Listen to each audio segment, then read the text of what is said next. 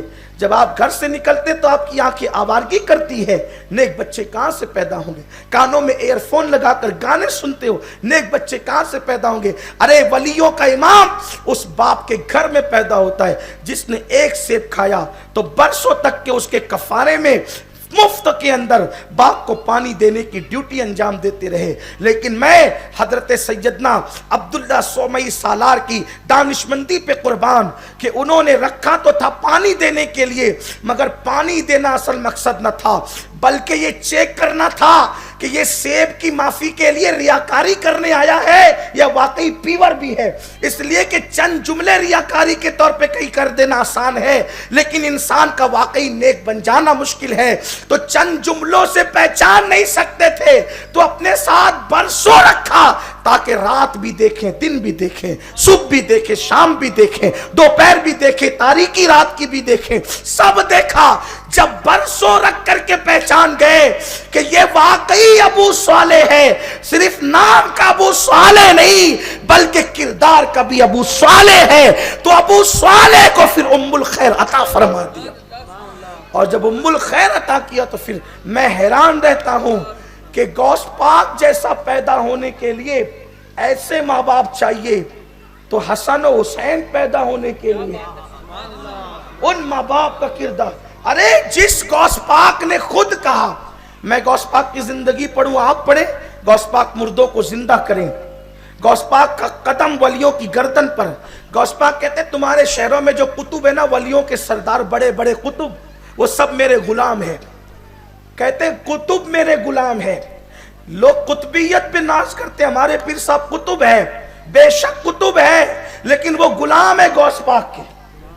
قطب غوث پاک کے غلام ہے۔ امام اہل سنت کہتے ہیں کہ کعبہ ان کے در کا طواف کے لیے آتا ہے، سارے اقطاب جہاں کرتے ہیں کعبے کا طواف، کعبہ کرتا ہے طواف در والا تیرا، کعبہ ان کے گھر آ کے طواف کرتا ہے، کعبہ ان کے گھر آ کے طواف کرتا ہے۔ سوچو، لیکن میں نے ایک دن غوث پاک سے پوچھا کہ آپ مردہ زندہ کرتے ہیں، کعبہ آپ کے گھر آ کے طواف کرتا ہے، آپ جو ہے لوح محفوظ پہ لکھا ہوا مٹا کے جو چاہے لکھ دیتے ہیں، آپ تقدیریں بدل دیتے ہیں، یہ مرتبے آپ کو کس وجہ سے، یہ مقام آپ کو ملے کیسے؟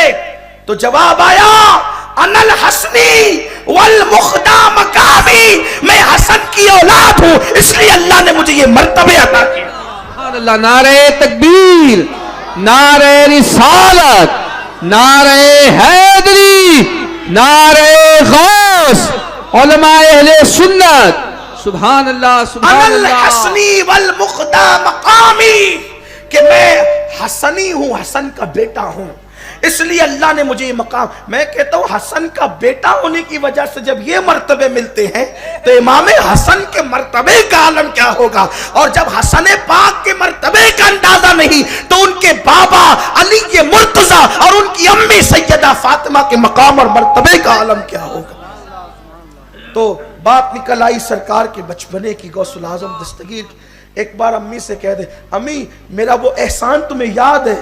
کہا بیٹا تیرا کون سا احسان؟ کہا امی ایک دن ایسا ہوا تھا نا کہ ایک فقیر آپ کے پاس، فقیر نہیں بلکہ بھکاری، ایک بھکاری آپ کے پاس بھیک لینے آیا تھا۔ کہا ہاں آیا تو تھا، اور کہا کہ آپ نے جیسی بھیک دینے کے لیے ہاتھ باہر نکالا اس کی نیت خراب ہو گئی، آپ کے حسن پر، ہاتھوں کا حسن دیکھ کر اس کی نیت خراب ہو گئی، اس نے آپ کی آبرو پہ حملہ کرنا چاہا۔ کہا کہ ایک شیر آپ نے دیکھا تھا، شیر آ کر کے اس کو چیڑ پھاڑ کر گیا تھا۔ کہاں؟ وہ کون تھا؟ وہ میں تو تھا۔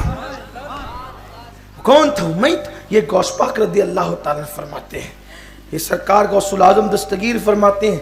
اور آپ کو ایک بات کہوں، اس واقعے پر لوگوں کو کچھ کلام ہے، لیکن اس کی سند پر یا اس واقعے پہ کلام کی بجائے میں یہ چاہتا ہوں کہ مولوی اشرف علی صاحب نے بھی ایک واقعہ لکھا ہے، میں ان کے حوالے سے بیان کر دوں۔ حالانکہ اس پہ لوگوں نے کلام کیا، میں اس کلام پہ کوئی کلام نہیں کرتا، لیکن ہمارے غوث پاک وہ ہے کہ مولوی اشرف علی صاحب بھی ان کی تعریف کرتے ہیں، اور کریں گے نا، جو آدمی جو جیسا ہوتا ہے۔ مولوی اشرف علی صاحب نے یہ بات لکھی کہ ایک شخص تھا، وہ غوث پاک کے کپڑے دھلتا تھا، ایک شخص تھا وہ غوث پاک کے کپڑے دھوتا تھا، اس کا انتقال ہو گیا۔ جب اس کا انتقال ہوا تو اس کی قبر میں اسے رکھ دیا گیا۔ مولوی صاحب لکھتے ہیں کہ جب اس کی قبر میں اس کو رکھ دیا گیا تو منکر نکیر آئے، یعنی سوال و جواب کے فرشتے آئے۔ تو مولوی صاحب لکھتے ہیں کہ انہوں نے پوچھا تیرا رب کون ہے؟ تو اس نے کہا کہ میں تو کچھ نہیں جانتا، میں غوث پاک کا دھوبی ہوں۔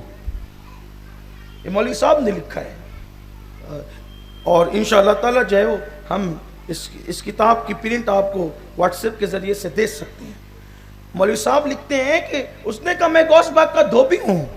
وہ کہا بھئی تجھ سے پوچھا کیا جاتا ہے اور تو جواب کیا دیتا ہے؟ اور قدرت کی طرف سے ندا آئی اسے چھوڑ دو، یہ میرے محبوب کا نام لیتا ہے۔ تو جس غوث پاک کے نام نے قبر میں مشکل کشائی کر دی ایک دھوبی کی، جس غوث پاک کے نام نے مشکل کشائی کر دی ایک دھوبی کی، تو جب نام غوث العظم مشکل کشا ہے تو ان کے بابا علی مرتضیٰ مشکل کشا کیوں نہیں ہے، اور ان کے نانا محمد الرسول اللہ مشکل کشا کیوں نہیں ہے؟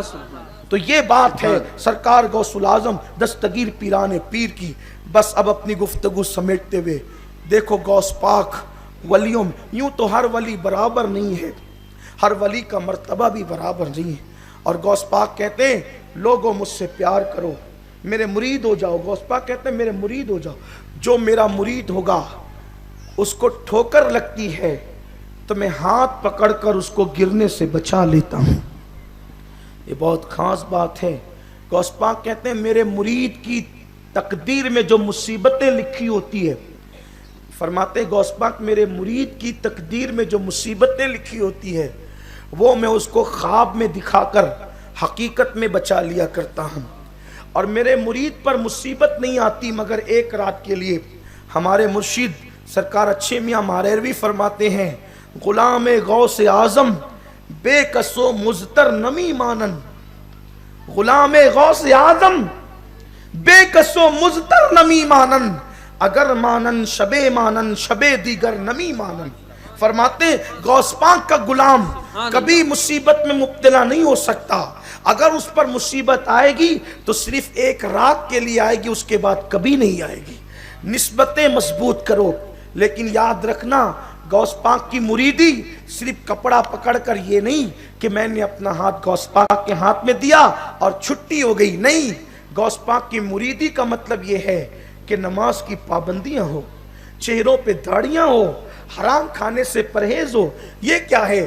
غوث پاک کے مرید بھی کہلا رہے ہو اور حرام بھی کھا رہے ہو, سود بھی کھا رہے ہو, اور لاٹریاں بھی کھیل رہے ہو, جوا بھی کھیل رہے ہو, شراب بھی بیچ رہے ہو, اور گانجا بھی بیچ رہے ہو, چرس کے دھندے بھی کر رہے ہو.